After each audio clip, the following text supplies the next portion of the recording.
Hi, thanks for tuning to my YouTube channel. What's that girl doing now? Well, we just pulled this out of the shed and today we're going to try to get it running and get it ready for the snow. So let's go. The machine I have here is a yard machine by MTD. It has a Tecumseh motor on it, so that's what I'm going to be showing you today. We've had this for 15 years and we've always just done the proper maintenance on it that the manual says, and so far so good. We haven't had any troubles with it really. Been a great machine. And I would put a link for a blower in the description below, but we've had this thing for so many years that I haven't researched the blowers in the last 15 years, so I'm not sure what's good out there. During this video, I'm going to be giving you a lot of information, so be sure to stay tuned to the end as I finally wake up my snowblower from its long summer nap and see if I get it started or not. So the first thing we're going to do is we're just going to double check the spark plug. Take this off and we're going to take that spark plug out. Take a look at it.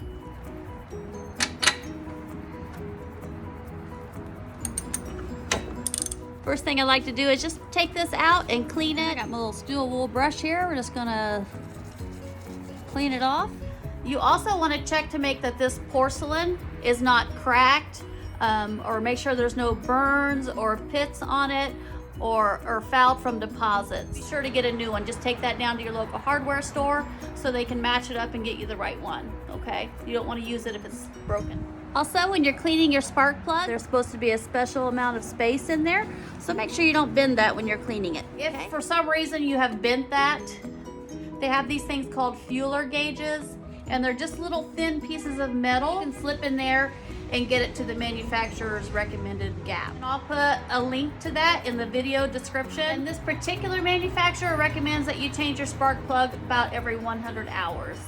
I'm gonna put that back in there. Make sure you don't get it cross-threaded. Now we're just gonna tighten that down. Not too tight, snug. Gonna put our plug wire back on. And you can always feel that it has like a little snap when you push it down there. Okay, got that done. Bonus information time on your spark plug. When you're done with your snowblower for the winter, one thing you should do in the summer is take an ounce of your engine oil and put it in the spark plug hole. Then you want to pull this string a couple times and turn that cylinder in there to lubricate that cylinder and keep that from rusting. And then just put your spark plug back in. All right, let's make sure we got some fresh gas in there.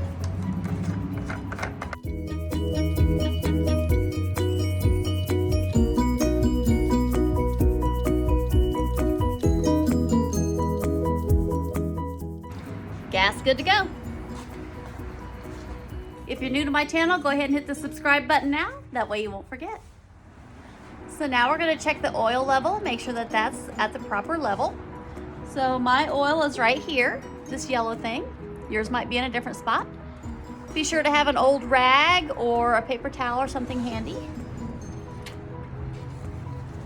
I'm going to wipe that off.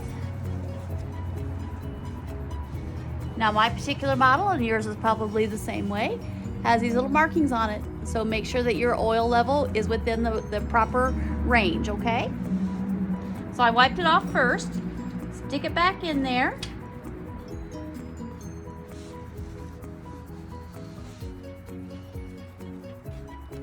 Okay. I tighten it down and then I open it back up. And then let's just see where it's at. So mine is in the okay range. Not sure if you can see that on there. So my oil is good to go and it looks pretty good. It's not real dark, so it's see-through. So I'm not gonna worry about changing it right now. So we're just gonna tighten that back down. On our particular machine, if it does need oil, you just add your oil right here to the where your dipstick is. And ours just calls for the SAE 30 motor oil. And I'll put a link to that in the video description. You can click on. But my particular manual does recommend to not use 10W40. So like a 5W30 or just a 30 weight oil for this particular machine is good. So you might check your manual just to make sure what your manufacturer recommends.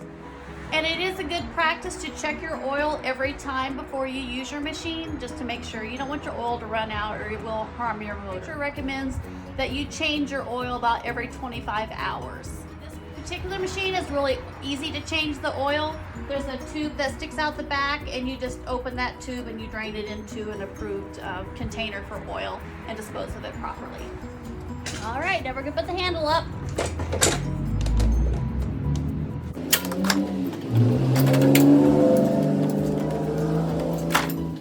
Then you tighten down your knobs here.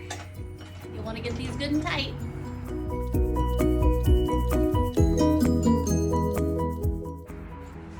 All right, give it a test. Handle's good to go. And this machine does not have an air filter, so we don't need to worry about checking that or cleaning it. So we're good to go on the air filter because there is none. Alrighty. I was also doing some other inspection of the equipment here, and I noticed that our cables here are missing a piece. There's a screw here, and apparently this plastic piece broke off, so I'm gonna have to see how to get one of those. But basically what happens is I don't know if you can see in there too well, but there's some grooves and things right in there. Well, this cable piece, if I can get a little closer, has a little groove right here. Both of these do. And this cable fits inside there like that. Can you see that? And then I have to have this piece or it's not gonna work. As I pull this bar, it pulls that cable through that plastic thing. I don't know if you can see that too well. One of the handles, I can't remember which one, will turn the back wheels, and then the other one will engage the blades in the snowblower. So it won't work until I get that piece fixed. I gotta get this piece replaced. Well, I'm in luck. I just got back from my local snowblower repair place, and actually they have the part that I need to repair these cables.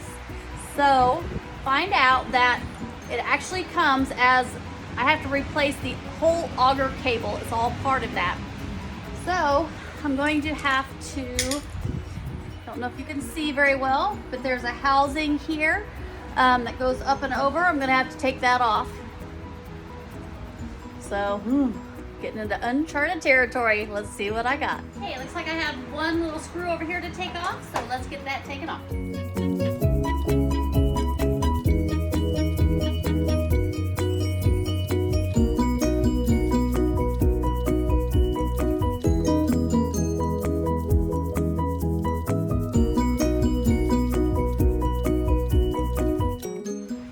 All right, so let's bring this a little bit closer so you can see here.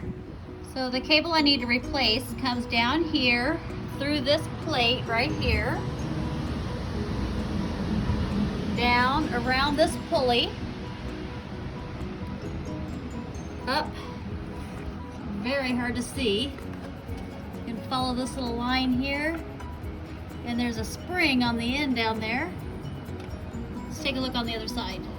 I'm not sure if you can see or not, but there's my wire right down there, and then this spring here with this little thing. That's what I need to take that off, put the new one on there. So let's get that done. I'm back from fixing the cable. I did not record this because it took me forever. I did have to take this cover off, and I did have to take this chute off from here up. There was a pulley down here I had to loosen up, a spring I had to take off, and well, to make a long story short, I got the old cable off, got the new cable on. Come to find out, the new cable, this black part, was too long. It actually, instead of it connecting down here, it was gonna be connecting up here, and it just wasn't gonna work. So I was able to get the plastic thing off that I needed, and so I just put the old cable back on and used the plastic piece right here. So this is the only thing I used off of that new cable. In the description of my video, I will put a link to this piece that you can purchase. I just didn't want to wait that long, so that's why I went down to the local lawn snowblower place. So now my auger works and my self-propel works. Good to go. I took all this apart for nothing, but I did gain some knowledge from taking all that apart. I see how it all works. You can never have too much knowledge, and it's something that nobody can ever take away from you. So now we're gonna look at some of the spots you need to lubricate every year before you use it, that this particular manufacturer recommends. So 2 points to lube on this particular model are right here where these bars go into your handles. It says to oil those just with some light engine oil. And also underneath this case, while I had it off last night, there was a part of the pulley that needs lubed, so I just went ahead and sprayed that with some light engine oil. All right, now let's check the tire pressure, make sure it's good. So be sure to check your tires. It'll tell you what the maximum inflation should be. So this one says it's 22 PSI. So let's check that, see what we got. I'm just gonna put my tire gauge on here, push it in there. Ooh, and it is about 7 pounds or so. So we need to add some air to that. Let's get my air compressor out. Okay, my air compressor is ready to go. Okay, on to the next side. Bonus information time. So I was afraid of that with this tire. This tire has lost its seal on the rim. So there's a special trick to get that to reseal, because just putting air in it is not gonna make it seal. So I'm gonna prop the back of the snowblower up with the stone real quick. Now, don't laugh at me, but I'm not very good with these straps. So you're gonna take this strap. This is just like one of those toe straps that you tie your equipment down. And we're gonna wrap it around here.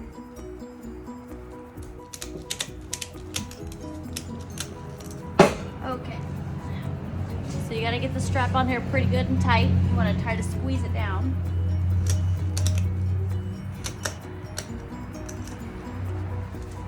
Now let's see if we can hit it with some air and get that to seal. And once it does it really fast.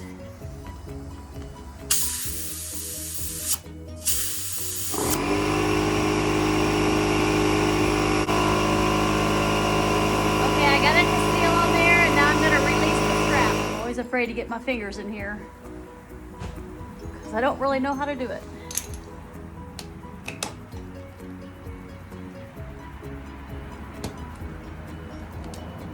There we go, that's right. Push this back and pull that out, and then you can take the strap off. And then I'll check my pressure. Okay, I need to put a little bit more in.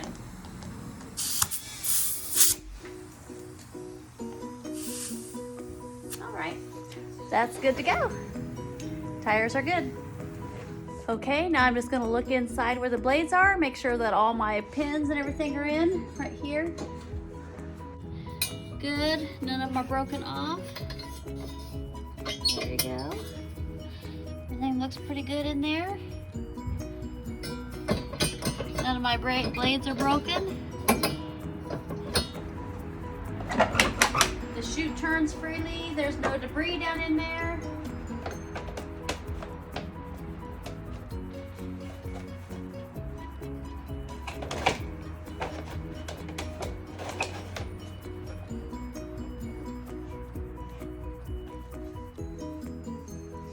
Okay, I think this bad boy is ready to go for our snow on Monday. Yay! So as I say, we've had this machine for 15 years, so I haven't looked at any new ones to see which is good. I haven't read the reviews or anything, but some of the things that I would look for in a new machine would be to make sure that it's a 2-stage snowblower instead of a 1-stage. Make sure that's a self-propel, because it does get very tiring. They do have them that have reverse now. This one does not, so that might be a good option for you too. Also, on this particular model, this is kind of hard to turn, especially when you're cold and this is cold. They have a rod that comes back here that you just crank it like this and it'll swivel this. I think that would be a lot easier to maneuver. And They also have some that are gas and electric start. So if you can't pull this or you don't have the strength to do that or the ability, they have a plug. You just plug it in and then push a button and it'll start.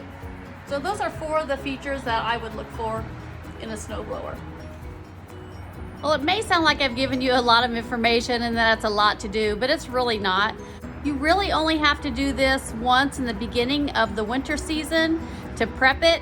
And then after that, during the winter, all you have to do is just check your oil, make sure your gas is full, and just go ahead and check your tire pressure.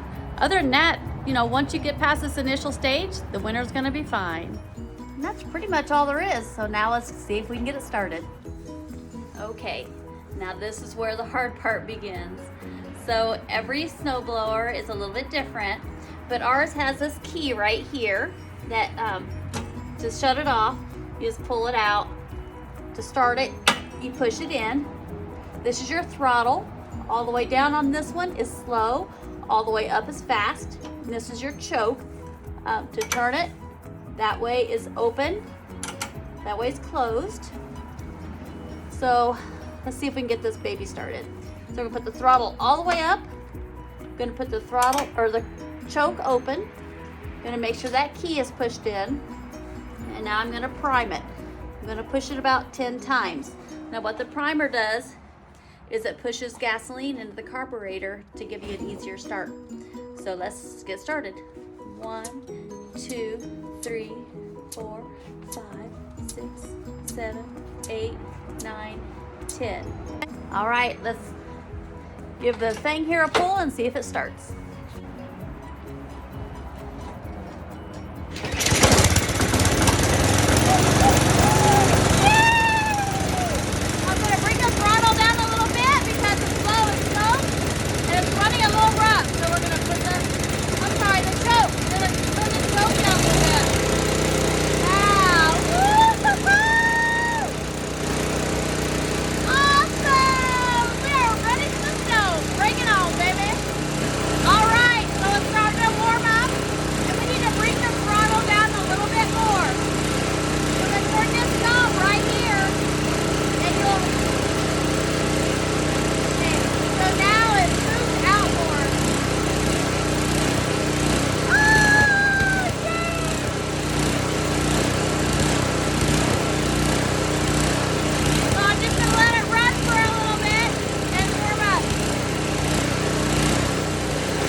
Go ahead and pull out the key and that will stop it. Oh, you don't know how happy that makes me. I got it started and I didn't have to take it all apart. Well, I hope this video has given you some ideas on how to get your snowblower ready for the winter.